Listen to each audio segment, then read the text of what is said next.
The front door was ajar, a sliver of moonlight slicing through the gap like a blade. My keys slipped from my hand, clattering on the hardwood, the sound swallowed by the pulse hammering in my ears. I stood frozen in the foyer of our home. Our home, the one we'd built over 15 years, with its creaky oak stairs and the kitchen table where we'd laughed over burnt casseroles. The air was wrong tonight, thick with a scent I didn't recognize, something sharp, like citrus and leather, not Sarah's usual lavender. Then I heard it, a low murmured laugh from upstairs, not hers, followed by her voice, soft and intimate in a way that hadn't been mine for months. I climbed the stairs, each step a betrayal of my own denial. My chest burned, not with anger yet, but with a desperate hope that I'd misunderstood. Maybe it was the TV. Maybe a friend. My mind churned through excuses, each one flimsier than the last. The bedroom door was cracked open, and through the gap, I saw them. Sarah, my wife, her hair spilling over a stranger's shoulder, his hands tracing the curve of her spine. My world tilted, the edges blurring like a smeared photograph. I didn't scream. I didn't barge in. I just stood there, a ghost in my own life, watching the woman I loved rewrite our story without me. 15 years. We'd met at a dive bar, her spilling cheap wine on my shoes, laughing so hard she snorted. I'd proposed on a rainy pier, her shivering under my coat as she said yes. We'd fought over money, over my late nights at the firm, over her endless art projects that cluttered the garage. But we'd always found our way back, until now. The signs had been there, hadn't they? Her late nights at the gallery, the way her phone glowed in her hand at 2 a.m., her sudden distance, like she was orbiting a star I couldn't see. I'd told myself it was stress, her new exhibit, anything but this. I backed away, my breath shallow, and left the house. The night air stung my face as I drove aimlessly, the city lights smearing into streaks of neon. I wanted to hate her, to let rage consume the ache.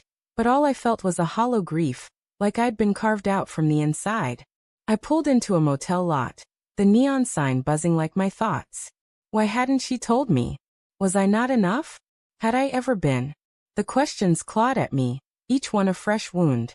I didn't sleep that night, just stared at the cracked ceiling, replaying every moment I might have missed, every lie I'd swallowed. Morning came, gray and heavy. I couldn't go back. Not yet. Instead, I called my brother, Mark, and told him everything in a voice that didn't sound like mine. Just leave, Tom, he said, his tone sharp with the kind of clarity I lacked. You don't owe her a confrontation. So I did. I vanished. Quit my job with a single email, packed a bag, and drove north until the city was a memory. I rented a cabin in Maine, surrounded by pines that whispered in the wind, their needles carpeting the earth like a warning to tread lightly. I didn't tell anyone where I was, not even Mark. My phone stayed off, Sarah's missed calls piling up like debts I'd never pay. Days bled into weeks. I worked odd jobs, chopping wood, fixing boats, my hands growing calloused, my heart less so. I'd lie awake imagining her with him, whoever he was. Was he funnier? Kinder? Did he make her laugh the way I used to? I wrote her letters I never sent, pages of anger and love and questions I'd never ask. I hated her for betraying me, hated myself for still loving her. The cabin's walls absorbed my silence, the lake outside reflecting a man I barely recognized. Gaunt, bearded, haunted. 2 years passed like a fever dream. I'd built a fragile peace, one that didn't flinch at her memory. Then one October evening, a knock shattered it. I opened the door, and there she was, Sarah, standing in the dusk, her coat dusted with pine needles, her eyes red-rimmed and searching. My heart lurched, a traitor to my resolve. Tom, she whispered, her voice breaking on my name. I found you. I didn't invite her in, but I didn't shut the door either. She stepped inside, the cabin suddenly too small, her presence filling it like smoke. I'm so sorry, she said, her words trembling. I was lost, Tom. I didn't know how to tell you I was drowning. She told me about the man, Evan, a curator at her gallery. It wasn't love, she swore, just a fleeting escape from the weight of her own failures, her art stalling, her confidence crumbling. She'd ended it weeks after I left, she said, when she realized I was gone for good. Why now? I asked, my voice rough, like I'd swallowed gravel. Her hands twisted together, her wedding ring still glinting on her finger. Because I can't live with what I did to you, she said. I need you to know I'm not that person anymore. She pulled a letter from her pocket, the paper worn thin, my handwriting on it. One of the letters I'd never sent, found in the cabin's trash by some miracle or mistake. I read this, she said, tears spilling. You still loved me, even after everything. I don't deserve it, but I need to try. I wanted to scream, to tell her she'd destroyed us, that her regret was too late.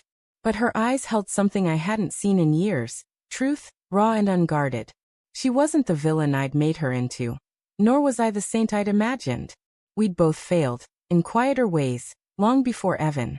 I'd buried myself in work, ignored her late-night silences, assumed love was enough without effort. The realization was a slow bleed, more painful than her betrayal. Stay, I said finally, the word heavy, uncertain. Not forgiveness, not yet, but a crack in the wall I'd built. She nodded, her sob catching in her throat. We sat by the fire, the silence between us thick with unspoken questions. The future a fog we'd navigate together, or not. Outside, the wind howled, the pines bending but not breaking, and I wondered if we could do the same. 2 years ago, I'd vanished to escape her betrayal. Now she'd found me, and the real betrayal was how we'd both let our love erode. Long before that night. The twist wasn't her infidelity, or even her return. It was the mirror she held up, showing me we were both architects of our ruin, and maybe, just maybe, we could rebuild.